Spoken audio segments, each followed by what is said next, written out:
Reciban todos un cordial saludo y muchas bendiciones, siempre motivándoles a continuar en este interesante mundo de la teología sistemática y recordándoles que este es solamente un curso introductorio, por lo que les motivo a leer el libro completo de teología sistemática de Louis Berkhof y de los otros autores cuyos libros aparecen ahí en pantalla. En esta oportunidad vamos a estar hablando un poquito sobre los nombres de Cristo. Y para esto también deseo sugerirles a ustedes, si es posible, que puedan buscar en el canal de YouTube La Biblia Hoy, el curso de Cristología. Recuerden que nuestros cursos son gratuitos, no cobramos por el trabajo que se ha hecho, tampoco se ha monetarizado nuestro canal. Creemos firmemente que hay muchas maneras en que Dios milagrosamente provee cuando deseamos hacer algo para su gloria. Los cursos que damos en nuestras aulas tampoco se cobran, son completamente gratuitos, por lo que aprovechamos para invitarte a que te suscribas al canal para seguir recibiendo noticias sobre nuestros videos. Ahora bien, entramos en materia con relación a los nombres de Cristo y en esta oportunidad vamos a tocar un poquito sobre el nombre de Jesús. El nombre de Jesús no es estrictamente un título, sin embargo, es un nombre con profundo significado, una forma griega de Josué, es decir, Yahweh es salvación. Los escritores neotestamentarios conocían bien este significado, que al principio era simplemente una descripción de la función de Jesús. Por ejemplo, en Mateo 1:21 dice: «Y dará a luz un hijo, y llamarás su nombre Jesús, porque él salvará a su pueblo de sus pecados». Y en Hechos de los Apóstoles 5:31, Hechos 5:31 dice: «A este Dios ha exaltado con su diestra por príncipe y salvador, para dar a Israel arrepentimiento y perdón de pecados». Como estamos hablando de que estaba relacionado con el nombre de Josué, entonces vamos a ver un poquito sobre Josué. En este caso encontramos ahí en el libro de Números que se nos habla de Oseas. Oseas significa salvación, Oshua. Y en Números 13:16 dice: «Estos son los nombres de los varones que Moisés envió a reconocer la tierra, y a Oseas, hijo de Nun, le puso Moisés el nombre de Josué». Vamos a tratar de ver qué quiere decir esto que le puso el nombre de Josué. Y esto es sumamente interesante porque aquí en esta parte, en el Yod, que tenemos aquí en la letra hebrea Yod, que se coloca como Ye, entonces está diciendo Yahweh es salvación. Esa es la manera, y encontramos aquí como Yehoshua o Yoshua, como dicen algunos también. Y vemos nosotros ahí que con el paso del tiempo ya no solo se hablaba de Yahshua o Yeshua o Yoshua, como dicen otros también, sino ya lo encontramos como Jesúa. En Nehemías 10:9 se menciona en algunos casos este mismo nombre que ha tomado esa variante, y los levitas, Jesúa, hijo de Azanías, Binui, de los hijos de Nadad, Cadmiel, y todos estos nombres que van apareciendo que no son comunes para nosotros. Sin embargo, hay una cantidad de agrupaciones que hacen hoy énfasis, más que todo en este tiempo, sobre el nombre de Yeshua. Algunos dicen Yeshua. Y el significado es Yahweh es salvación. También otros colocan que significa Yahweh es ayuda o es salvación. Entendiendo que Yeshua era hijo de padres judíos, es decir, María, de José y de María eran judíos, sabemos que ellos eran judíos, pues le iban a poner un nombre judío. En este caso, Yahweh es salvación, y ese era el nombre que el ángel les había revelado que había que ponerle.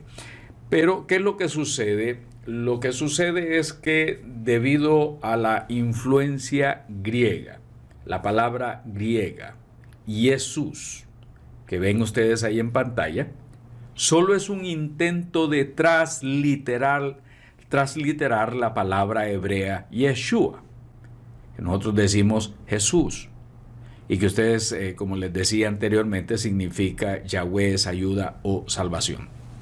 En griego, el sonido de la letra que encontramos ahí, de la tercera letra allá arriba, pues no existía, y por ello se utilizó esa sigma, shin, yeshu, ese shu, no existía esas letras, así es que se cambió a sus, ya no es shu, sino sus. Y la otra que vemos ahí en pantalla es la J, se cambia ya por la I que vemos ahí, y desaparece también la Y en el hebreo.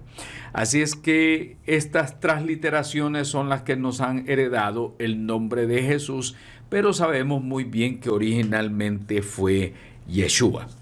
Esto ustedes también pueden investigar en los diferentes libros, busquen en sus diccionarios, y lo he dicho en varias ocasiones, este material es el que nos ayuda a nosotros para darnos una especie de guía, pero se espera que el estudiante investigue más, que no se conforme solamente con lo que estamos compartiendo aquí, que pueda buscar también en otras fuentes, corroborar con los distintos diccionarios evangélicos. Hay muchos diccionarios cristianos muy buenos, excelentes, como el de Wilton Nelson, y otros más pueden confirmar también en el lexicón griego y hebreo. Ustedes pueden ir corroborando y cotejando estas palabras.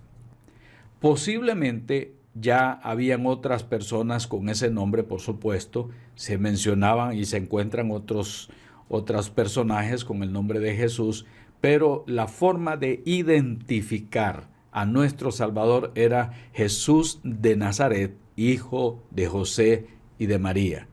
Ese nombre Jesús era bastante común en la primera mitad del primer siglo, después de la era cristiana también. Y aunque resulta significativo que a fines de ese mismo siglo estaban empezando a desaparecer completamente. Era demasiado sagrado para que lo emplearan como nombre personal los cristianos. Y para los judíos era totalmente inaceptable. A fin de distinguir a Jesús, como lo dije anteriormente, se le conocía así como Jesús de Nazaret o Jesús Nazareno. Algunos le llamaban el Nazareno.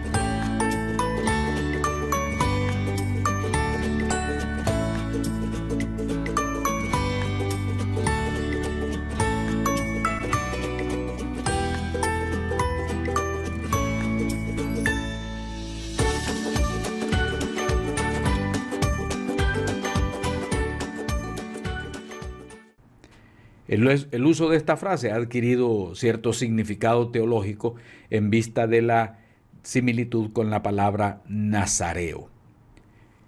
Ahora vamos a ver el nombre de Cristo.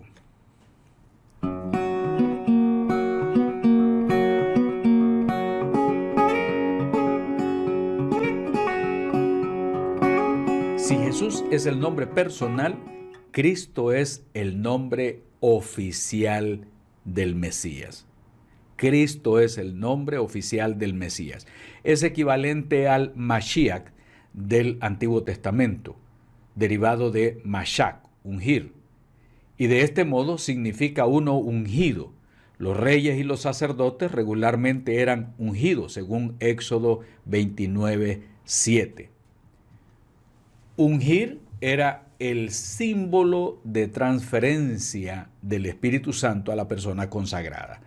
En Samuel es común el ungimiento para el reinado, aunque ya se hizo mención de esto anteriormente en Jueces 9:8, también se puede ver, y en 1 Samuel 2:10. Samuel ungió a Saúl y el espíritu de Yahweh vino sobre él. Cuando más tarde Samuel ungió a David, el espíritu de Yahweh vino sobre David, apartándose de Saúl. Por estas circunstancias se puede ver cuál era el significado del ungimiento. Simbolizaba la venida del Espíritu Santo sobre los siervos de Dios para capacitarlos para su obra, fuese sacerdote o fuese rey o profeta. Pueden ver también Primera de Reyes 19:16. Cristo fue establecido o designado para sus oficios desde la eternidad. Así lo indica la palabra que señala a la realidad de la primera cosa simbolizada en la unción. Pero históricamente su unción tuvo lugar cuando él fue ungido por el Espíritu Santo. En Lucas 1:35 lo pueden ver también. Y cuando recibió al Espíritu Santo especialmente a la hora de su bautismo en Mateo 3:16, Marcos 1:10, Lucas 3:22, pueden ver también ahí en Juan 1:32. Sirvió para capacitarlo para su gran tarea. En Isaías 61:1 podemos encontrar esto: el Espíritu de Yahweh, el Señor, está sobre mí, porque me ungió Yahweh, me ha enviado a predicar buenas nuevas a los abatidos, a vendar a los quebrantados de corazón, a publicar libertad a los cautivos y a los presos apertura de la cárcel.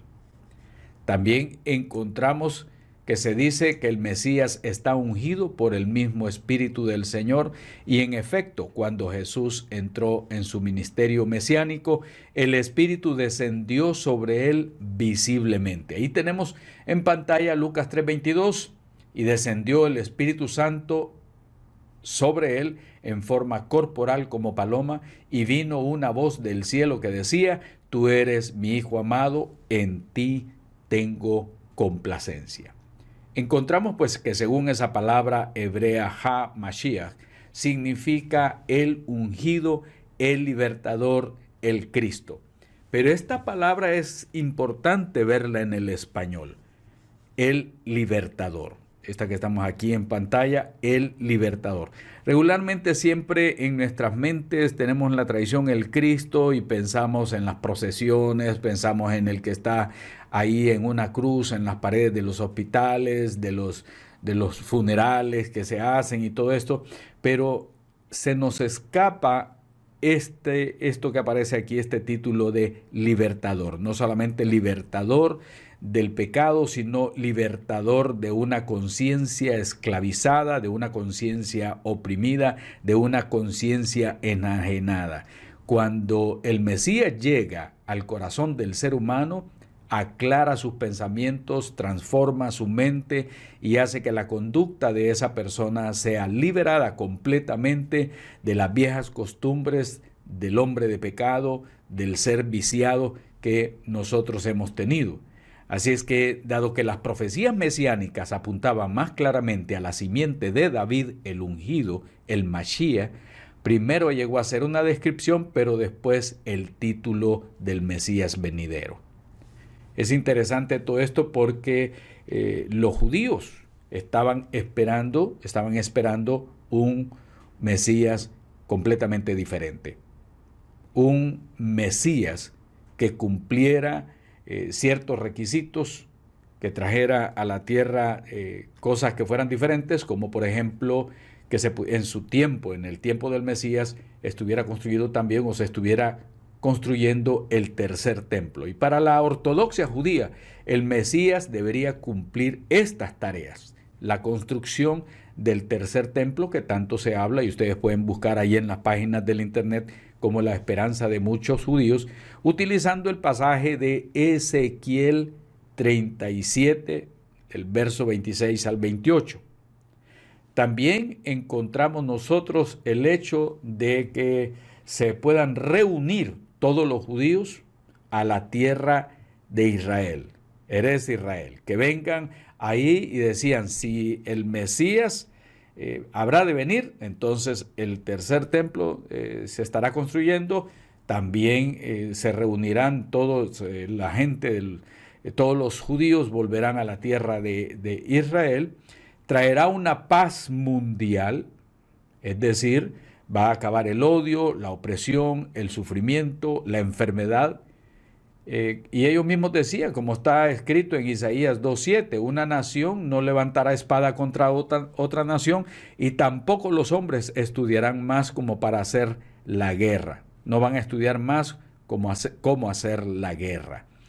Entonces habría otro también otra señal de la venida del Mesías para los judíos ortodoxos, es esparcir un conocimiento universal sobre el Dios de Israel, uniendo a toda la raza humana como una sola.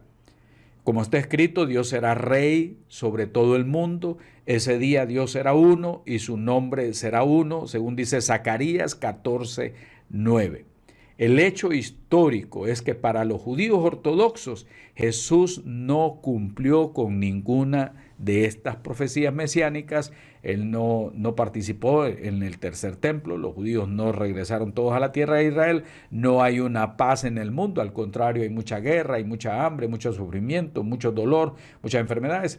Y el conocimiento de Yahweh no está en todos los habitantes del mundo, por lo tanto dice Yahshua o Jesúa o Jesús no puede ser el Mesías. Ahora veremos el otro nombre con el que se le reconoce, con el nombre de Hijo del Hombre.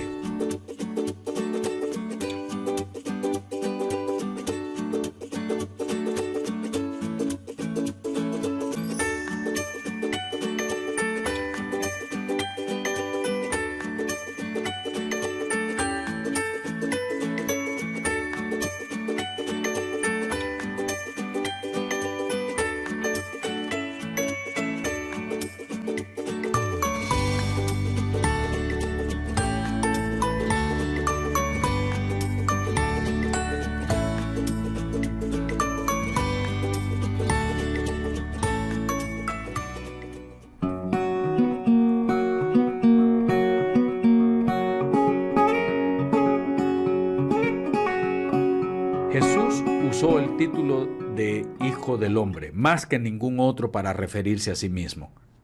La mayoría de los contextos bíblicos indican que al usar este título Jesús estaba pensando en Daniel 7:13, donde Hijo del Hombre es una figura celestial, tanto un individuo como también el representante ideal del pueblo de Dios.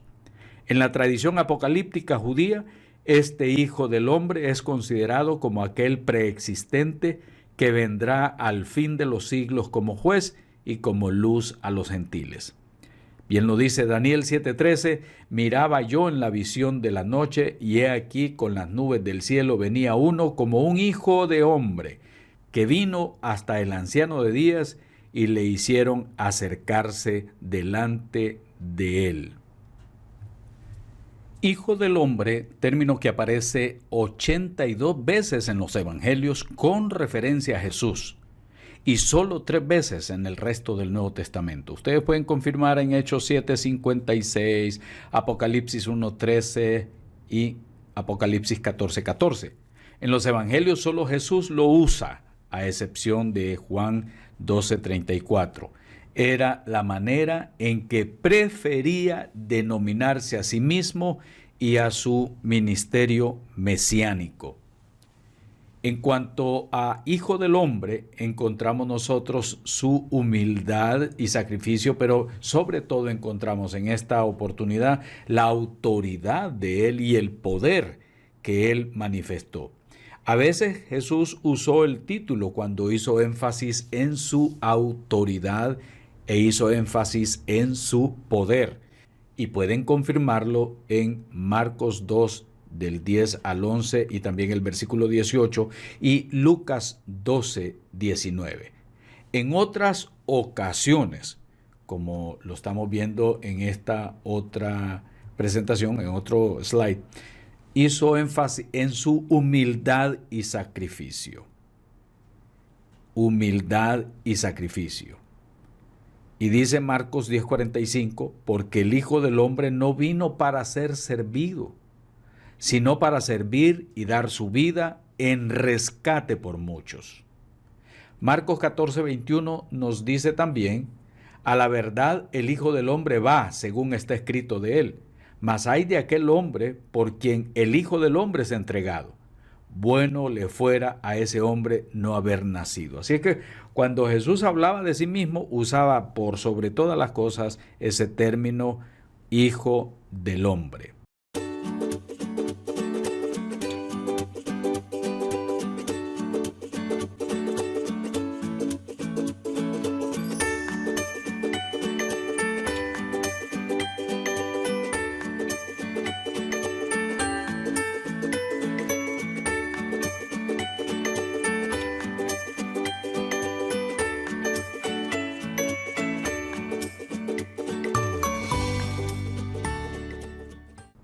En esta ocasión vamos a ver el nombre de Hijo de Dios.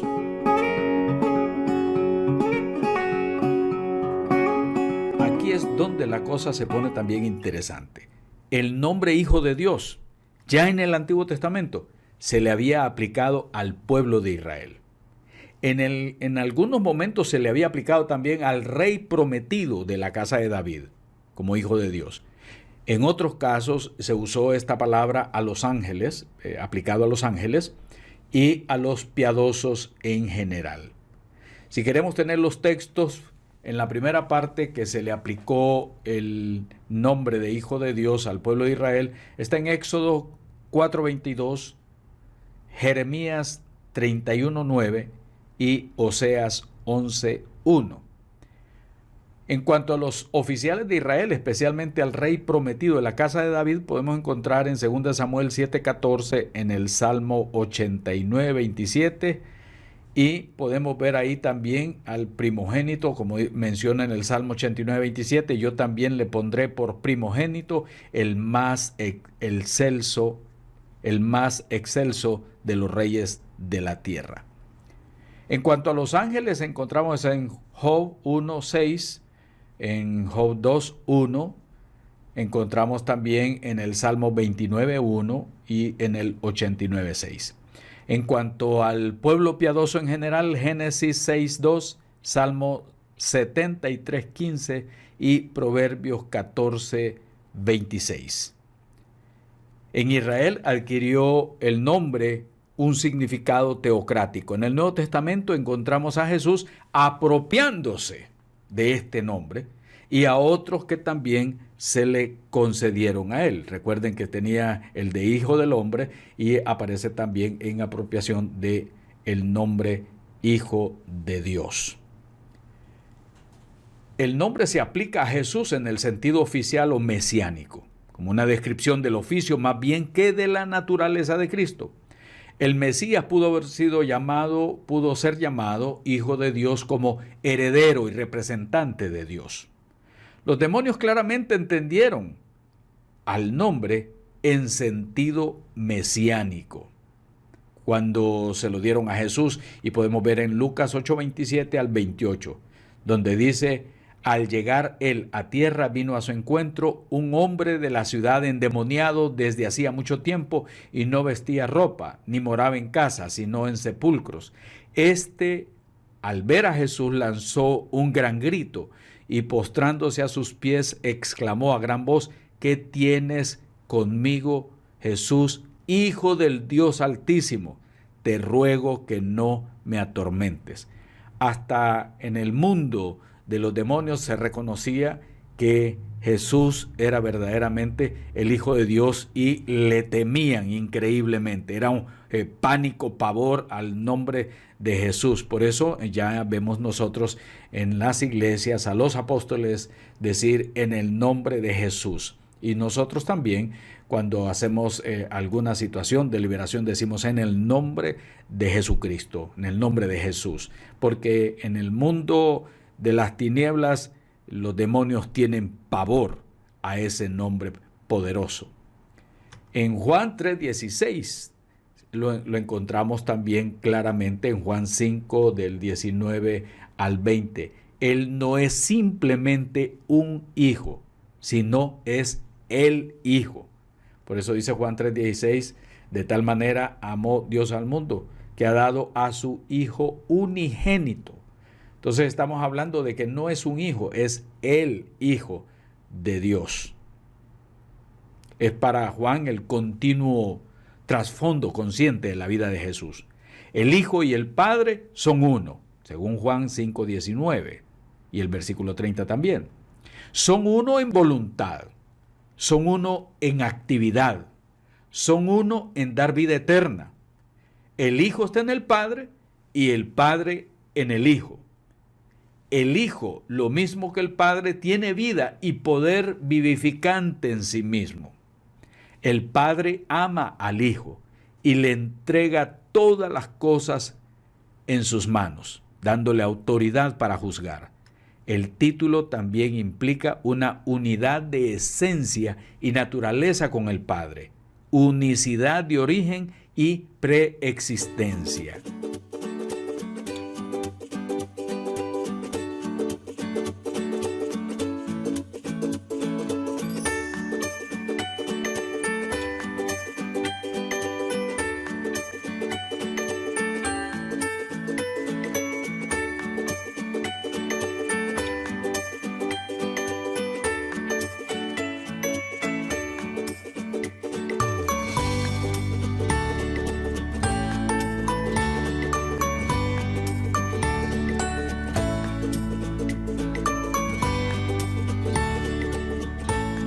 Y esto es interesante. Ahora vamos a ver el otro nombre, que es el de Señor.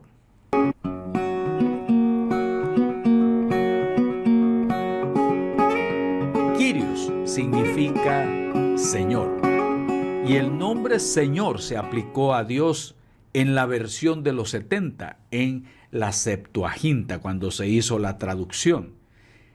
Señor es el término que traduce varias voces hebreas y griegas que expresan la idea de una persona que merece respeto o ejerce autoridad. Como designación de Dios, Señor se traduce en Adón o Adonai, como lo vemos posteriormente con el título de cortesía para los superiores, empleado usualmente en la forma de Adonai, mi Señor, cuando dejó de pronunciarse el nombre de Yahweh. Entonces vemos nosotros que este nombre se consideró el nombre sagrado y el impronunciable, el nombre de Yahweh, y entonces se sustituyó por Adón Señor o Adonai mi Señor. Esa es la explicación.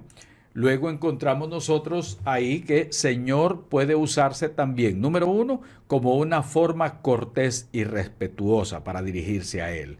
En Mateo 8:2, en Mateo 20:33 puede encontrar más sobre esto. Segundo, una forma que expresa propiedad y autoridad, sin implicar nada de carácter divino, de Cristo y de su autoridad. Es una forma de expresar propiedad y autoridad. Por ejemplo, en Mateo 8:2 dice, y aquí vino un leproso y se postró ante él diciendo, Señor, si quieres, puedes limpiarme. Y en Juan 20:28 ya es otro tipo de afirmación, donde dice, entonces Tomás respondió y le dijo, Señor mío y Dios mío. El Kyrios es el Señor, como lo vemos también nosotros aquí en esta traducción, donde vemos diciendo Señor si quieres, en esta parte de abajo, Kyrie o Kyrios, que significa pues Señor. Y eso es precisamente lo que estamos viendo, alguien que está en autoridad. En la forma que expresa un elevado, tercero, en la forma que expresa un elevado carácter con la más elevada connotación de autoridad y de hecho equivalente prácticamente a Dios. Y lo vemos en 1 Corintios 12:3 también. Por tanto, os hago saber que nadie que hable por el Espíritu de Dios llama anatema a Jesús y nadie puede llamar a Jesús Kyrios, o sea, Señor, sino por el Espíritu Santo. En algunos casos es difícil determinar la connotación exacta del título de Kyrios. Sin duda, después de la exaltación de Cristo, el nombre se aplicó generalmente a él en el más elevado de los sentidos. Por eso dice aquí en esta parte, sepa pues ciertísimamente toda la casa de Israel que a este Jesús, a quien vosotros crucificasteis, Dios le ha hecho Kyrios, Señor y Cristo, Kyrios y ungido, que es lo que vimos también anteriormente. Hay una palabra interesante que es maré, que tiene que ver con esa raíz caldea, de una raíz correspondiente como dominación, maestro, amo y señor. Y de la palabra maré aquí, que aparece aquí arriba, viene también la palabra maranata, que puede analizarse como un imperativo, maranata, significado ven Señor, o como un indicativo, maranata, que significa nuestro Señor viene. Aplicado a Dios expresa la afirmación fundamental de la Biblia. Dios es soberano en la naturaleza y en la historia. Y nosotros también decimos maranata, ven Señor a poner orden a esta tierra, ven Señor a poner justicia en esta tierra, ven Señor a transformar toda esta situación en la humanidad. Tú eres nuestra esperanza, tú eres nuestro Adonai, tú eres nuestro Adón, tú eres nuestro Kyrios, nuestro Señor. Y veamos también nosotros qué tanto hemos aprendido sobre esta clase, y para eso vamos a entrar a la página de TEDSMOS y vamos a colocar el número 11-77-625. 11-77-625, y vamos a colocar ahí la clave ABCD en mayúscula. De esta manera, esperamos que usted logre enviarnos sus preguntas sobre esta clase de los nombres de Cristo, y yo espero que les haya sido de gran bendición. Gracias por la participación de cada uno de ustedes. Si usted está viendo esta clase por primera vez y no se ha suscrito al canal, le recomendamos que lo haga. El nombre es En la Biblia Hoy. Si puede compartir también este video con otra persona, le va a ser de gran bendición a ella y a usted. Puede vernos en Facebook, aquí en comunidades.agape, y puede enviarnos alguna pregunta que tenga a hoybiblia@gmail.com. Recuerdo a los hermanos y a las hermanas que ni siquiera en YouTube estamos nosotros monetarizando estos videos. Tampoco monetarizamos con los cursos. Queremos saber, para las iglesias que participan de él y para los hermanos y hermanas que participan de él, que no se está cobrando nada por estos cursos. Son completamente gratuitos. Le puede ayudar mucho a crecer en el conocimiento de la palabra, pero tampoco permitimos que alguien le saque ventaja económica. A veces nos han preguntado cuánto se cobra, si se puede dar el curso en otra iglesia, y de una sola vez les decimos absolutamente nada. Nuestra iglesia no cobra por la capacitación. Ese es nuestro pensamiento, esa es nuestra filosofía en todas estas clases. Las vamos a estar aclarando hasta que esto pueda llegar a ser aprendido también por otras personas. No cobramos por la capacitación. Muchas bendiciones.